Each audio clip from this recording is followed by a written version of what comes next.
Um, the first aspect that we need to align behind and we need to recognize is that there are three different types of composition when it comes to distribution. We tend to talk about distributed teams as if they were all one single group, but they actually are three types. The first type is distributed teams. These are two or more co-located teams that need to work with each other in a scaling environment or in a distributed team environment, meaning I'm sitting at the office with a few other people and there's another office somewhere in the distance where they're sitting together, and we just have a need to coordinate those two teams or three teams that are calling in from various sources that are co-located.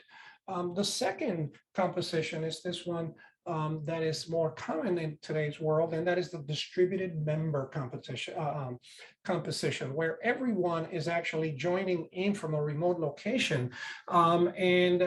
This is what we saw in the unfortunate last 2 years that we've had the COVID-19 remote work environment. And distributed team members is an environment that requires different type of facilitations than if we had distributed teams. That's why it's important to recognize the two. I'll tell you that the more challenging of the three is the hybrid composition.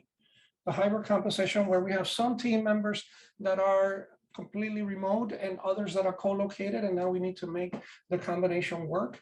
And the unfortunate scenario is that we're going toward more and more hybrid distribution, as you're hearing in the media, and as more companies are starting to call back employees into the office and others are not going into the office, we're going to end up with more and more common hybrid distribution where the type of facilitation tends to be even that much more difficult.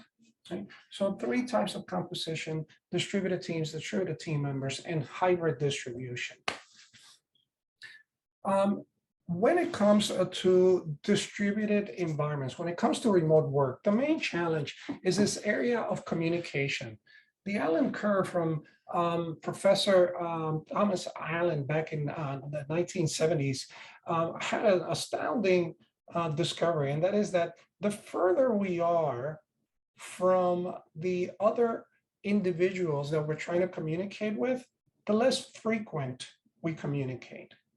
Now, that makes sense, right? There's nothing surprising about that.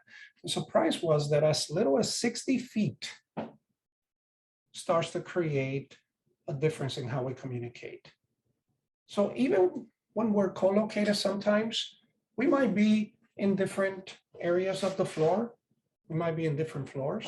We might be in a campus in different buildings, or we might be spread around the city, or we're simply dialing in from different states, and in this case, different parts of the world. So you can see how that distance and that frequency for how we communicate is significantly impacted when we're talking about a globally distributed team. And that can be quite the challenge. So we're going to talk about communication effectiveness.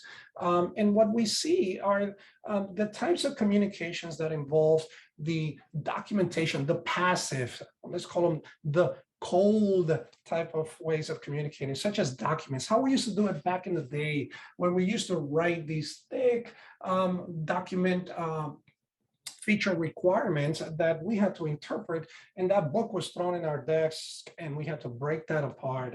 And why that didn't work was because there was so much room for us to misinterpret the information, and also for us to have to replan by the time we delivered that big book. Documentation, very ineffective. And then in Agile, we moved toward this contact sport, this idea that communication is a two-way communication between individuals, and that the most effective way of communicating is face-to-face. So what we see here are these tools that we are now getting accustomed to, ranging from recording our meetings or emailing individuals to actual video conferencing, all the way up to whiteboarding in a real-time whiteboarding environment that make that a more rich type of communication and also more effective type of communication.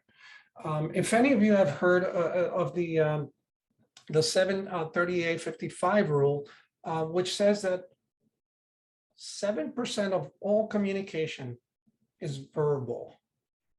That means that the rest is nonverbal. When we interact, my voice is carrying about 77% of that communication. The rest are things such as my body language, or perhaps what you're reading that I'm not projecting. So the idea that face-to-face is still the best form of communication is undisputed. So we want to try to do as much of that as possible. Even if we are remote, we want to try to encourage that in such a way that allows us to understand each other's nuances, each other's ways of communicating, and how we're doing that